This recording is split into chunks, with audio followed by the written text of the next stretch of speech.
Oke, baik. Bismillahirrahmanirrahim. Assalamualaikum warahmatullahi wabarakatuh. Perkenalkan, nama saya Hairunisa Ciptaksari dengan stambuk F551206010. Oke, jadi video ini saya buat untuk memenuhi tugas dari Ibu dosen Hajra Rasmi Pangimba Eskom MMkom, yaitu tentang materi sistem informasi geografi yang telah diberikan. Oke, langsung saja. Di sini terdapat materi-materi yang telah saya rangkum. Oke, langsung masuk ke pengertian GIS. Nah, di situ merupakan suatu komponen yang terdiri dari perangkat keras, perangkat lunak, data geografis, dan sumber daya manusia yang bekerja bersama secara efektif untuk memasukkan, menyimpan, memperbaiki, memperbarui, mengelola, memanipulasi, mengintegrasikan, menganalisa, dan menampilkan data suatu informasi berbasis geografis atau data geospasial. Untuk mendukung pengambilan keputusan dalam perencanaan dan pengelolaan penggunaan lahan, sumber daya alam, lingkungan, transportasi, fasilitas kota, dan pelayanan lainnya. Kemudian adapun cara memperoleh data geografis dari suatu wilayah itu ada 4. Di sini ada survei lapangan. Nah, survei lapangan sendiri itu dia merupakan pengukuran fisik atau landmarks. Jadi langsung turun ke lapangannya untuk melihat situasi di sana. Nah, kemudian di sana itu melakukan yang namanya pengambilan sampel. Nah, di sini sampelnya itu berupa polusi, air, udara, dan lain-lain. Terus kemudian setelah sampelnya didapatkan, nah pengumpulan data ini dia itu non fisik. Selain itu dia pengumpulan data non fisik, data sosial, politik, ekonomi, dan budaya. Oke, selanjutnya itu sensus. Nah, sensus ini dia dilakukan dengan pendekatan kuesioner, wawancara, dan pengamatan, pengumpulan data secara nasional dan periodik, atau sensus jumlah penduduk, sensus kepemilikan tanah. Kemudian ada yang ketiga ini statistik.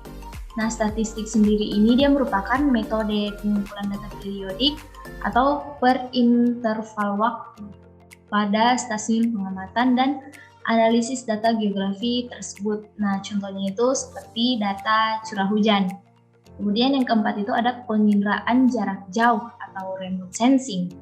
Nah, di sini remote sensing sendiri itu merupakan ilmu dan seni untuk mendapatkan informasi suatu objek, wilayah, atau fenomena melalui analisis data yang diperoleh dari sensor pengamat tanpa harus kontak langsung dengan objek wilayah atau fenomena yang diamati. Jadi ini merupakan pengontrolan jarak jauh, dikontrol dari jauh gitu. Oke, kemudian masuk pada format data GIS. Di sini terdapat 4 format data GIS. Yang pertama ada data spasial.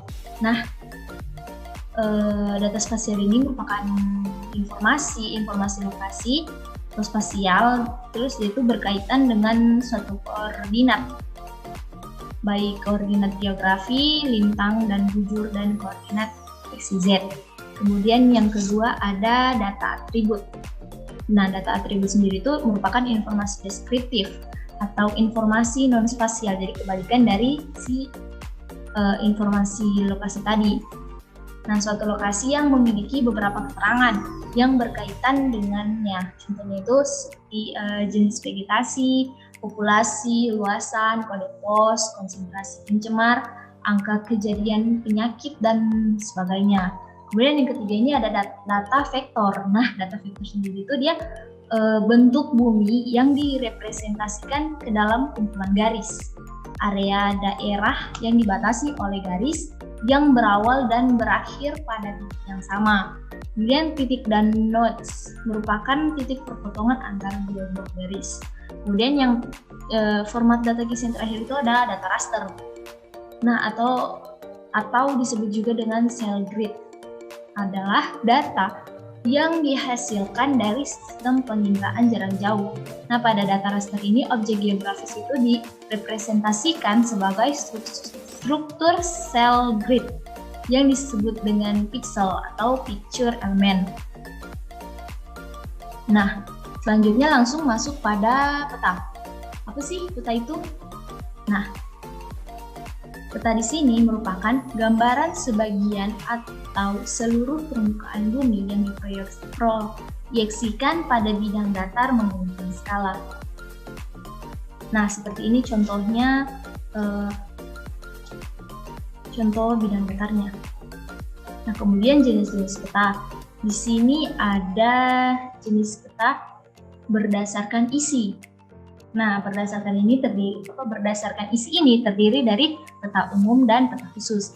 Nah, peta umum ini merupakan peta yang menggambarkan seluruh bentuk kenampakan alam yang ada di permukaan bumi, baik berupa kenampakan fenomena alam asli maupun keadaan fenomena budaya yang terjadi di suatu tempat. Contohnya itu seperti peta dunia, peta korografi, dan sebagainya. Jadi peta umum ini digunakan untuk mengetahui daerah pegunungan, dataran rendah maupun tinggi, dan berbagai informasi dasar lain mengenai suatu wilayah. Nah, kemudian ada peta khusus. Peta khusus ini termasuk dalam jenis peta isi. Nah, peta khusus ini atau peta tematik adalah peta yang menggambarkan suatu penampakan alam tertentu yang ada di permukaan bumi guna memberikan informasi yang lebih spesifik. Nah, di sini contohnya seperti persebaran penduduk, peta persebaran virus COVID-19, dan lain-lain. Kemudian jenis peta yang kedua ada peta berdasarkan skala. Di sini ada berapa ya? Ada 5. Berdasarkan skala, yang pertama peta skala kadaster, skala besar, skala sedang, skala kecil, dan skala geografis. Nah, peta skala ini peta yang diklasifikasikan berdasarkan skalanya. Ialah gunanya itu untuk memberi informasi yang paling detail sampai menyeluruh. Terus peta kadaster ini dia memberikan informasi yang sangat detail dengan luas wilayah yang kecil, dan peta geografis memberikan informasi umum dan biasanya meliputi wilayah yang luas. Kemudian di sini jenis peta yang ketiga ada bentuk. Di sini ada peta digital, peta timbul, dan peta datar. Nah, peta digital sendiri itu peta yang digambarkan melalui software atau program aplikasi komputer yang menggunakan sistem informasi geografis. Kemudian yang peta timbul, peta yang menggambarkan bentuk sebenarnya. Jadi memang dia bentuknya itu 3 dimensi. Kemudian ada peta datar yang digambarkan dalam bidang datar. Di atas kertas misalnya, biasanya dia itu berbentuk 2 dimensi. Kemudian ada tujuan. Nah, tujuannya ini untuk pendidikan, peta ilmu pengetahuan, informasi umum, dan peta turis. Kalau pendidikan ini contohnya peta lokasi sekolah, SLTP, SMU, SMA, atau ya sekolah-sekolah lainnya. Kemudian ada peta ilmu pengetahuan. Di sini contohnya peta arah angin, peta penduduk. Kemudian ada peta informasi umum. Contohnya peta pusat perbelanjaan. Terus yang terakhir itu ada peta turis, contohnya itu kayak museum, artebus, seperti itu. Oke, selanjutnya masuk pada proyeksi peta. Nah, proyeksi peta sendiri ini dia merupakan teknik-teknik yang digunakan untuk menggambarkan sebagian atau keseluruhan permukaan 3 dimensi yang secara kasaran berbentuk bola ke permukaan datar 2 dimensi dengan distorsi sesedikit mungkin.